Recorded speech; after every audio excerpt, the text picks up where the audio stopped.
আন্দোলনটা সারা ঢাকায় আজকে ব্লকের হওয়ার কথা ছিল, কেন শুধু শাহবাগে হচ্ছে? দেখুন, আপনারা সকাল থেকেই লক্ষ্য করেছেন যে বিশ্ববিদ্যালয়ে একটি থমথমে পরিস্থিতি বিরাজ করছিল। সাধারণ শিক্ষার্থীরা একদিকে আন্দোলনে আসছেন, আরেকদিকে কিন্তু দেখেছেন যে ক্ষমতাসীন ছাত্র সংগঠনের নেতৃবৃন্দরা তারা বিভিন্নভাবে শোডাউন দিচ্ছিলেন এবং তাদের বিভিন্ন হলে তারা বাধা প্রদান করছিলেন।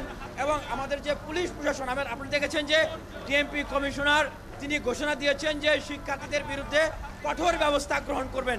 তার প্রতি আমি প্রশ্ন রাখতে চাই যে যখন 69-এর গণ অভ্যুত্থান হয়েছিল তখন কিন্তু এই বর্তমানে যারা এই বাংলাদেশ আওয়ামী লীগের নেতৃবৃন্দ দেশ চালাচ্ছেন, তারা কিন্তু এইভাবে করেই কিন্তু তারা অবরোধ করে তারা কিন্তু তাদের দাবি আদায় করেছিলেন।